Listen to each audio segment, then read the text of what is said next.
Hi friend, দেখো আমি আজকে নিরামিষ মোচার ঘন্ট রান্না করে দেখাবো। তার জন্য কি কি লাগবে দেখো। মোচা কেটে নিয়েছি ঝুড়ি করে। আমি এই কাটাটা আর একদিন আমি ব্লকে দিয়ে দেব। আমি এটা মোচাটাকে ছাড়িয়ে ঝুড়ি করে কেটে নিয়েছি এবং জলে ভিজিয়ে রেখেছি। তারপর একটু আলু গোট করে কেটে নিয়েছি।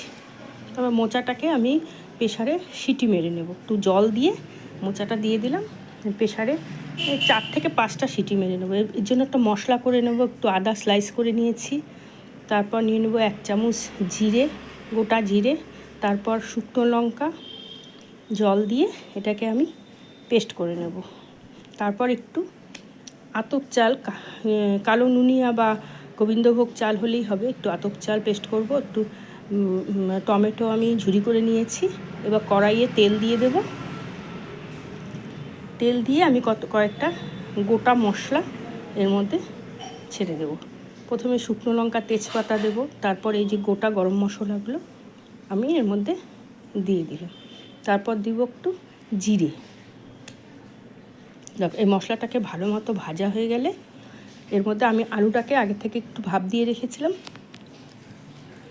এই মশলাটা একটু ভালো মতো ভাজা হবে, তারপর একটু বাদাম দিয়ে দিলাম। এই বাদামটা যতক্ষণ অবধি লাল লাল না হবে ততক্ষণ অবধি আমি বাদামটাকে ভাজবো। তারপরে এই যে আলুটাকে ভাপ দিয়ে রেখেছিলাম সেই আলুটা দিয়ে একটু ভালো করে ভেজে নেব। এর মধ্যে একটু লবণ দিয়ে দিলাম, হলুদ দিয়ে দিলাম। একবারেই আমি লবণ হলুদটা দিয়ে দিলাম।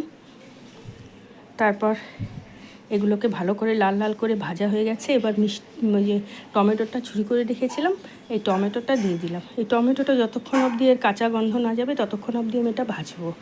এর মধ্যে কয়েকটা কাঁচা লঙ্কা গোটা দিয়ে দিলাম। দিয়ে এগুলোকে সম্পূর্ণ ভালো করে ভাজবো। ভেজে আমি যে মশলাটা করে রেখেছিলাম সেই মশলাটা আমি জল দিয়ে গুলে দিয়ে দিলাম।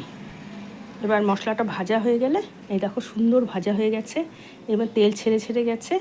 এইবার আমি যে মোচাটাকে সেদ্ধ করে রেখেছিলাম সেই মোচাটাকে আমি জল ছাড়িয়ে ভালো করে ছেঁকে জল ছাড়িয়ে মোচাটা আমি এর মধ্যে দিয়ে দিলাম। এবার দেখো মোচা এবং মশলা খুব ভালো করে এর মধ্যে ভাজতে হবে। মোচা খাওয়া তো খুবই ভালো, তোমরা সবাই জানো। তো এইভাবে রান্না করে দেখবে, মোচা খেতে খুব ভালো লাগবে। এবার দেখো মোচা দিয়ে জল ছাড়ছে, যতক্ষণ অবধি জলটা না শুকাবে ততক্ষণ অবধি ভাজবো। একটু চিনি দিয়ে দিলাম এর মধ্যে। মোচার ঘন্ট, নিরামিষ মোচার ঘন্ট একটু মিষ্টি মিষ্টি হলেই ভালো লাগে। এবার দেখো সম্পূর্ণ জল শুকিয়ে গেছে, মোচাটাও সুন্দর হয়ে গেছে। এবার আমি যে চাল গুঁড়ো করে রেখেছিলাম গোবিন্দভোগ চালটা, সেই চালের পেস্টটা আমি এর মধ্যে দিয়ে দেবো। খুব ভালো একটা সেন্ট হবে। এরপর দিয়ে দেবো গরম মশলা, 1 চামচ ঘি। দেখো মোচার ঘন্ট আমাদের রেডি। এইভাবে মোচার ঘন্ট, নিরামিষ মোচার ঘন্ট রান্না করবে, খেতে খুব ভালো হবে। দেখো মোচার ঘন্ট রেডি। এবার একটুকু জল নিন, সুন্দর হয়ে গেছে। এটাকে আমি এখন সার্ভ করে নেব। দেখো এইভাবে তোমরা করবে, কমেন্ট করে বলবে কেমন হলো। আর নতুন বন্ধুরা আমাকে একটু সাবস্ক্রাইব করে দেবে এবং বেল আইকনটি টিপে দেবে, তাহলে পরের নোটিফিকেশানগুলো পেয়ে যাবে। থ্যাংক ইউ বন্ধুরা আমার এই সম্পূর্ণ ভিডিওটা দেখার জন্য। ভালো থাকবে, সুস্থ থাকবে।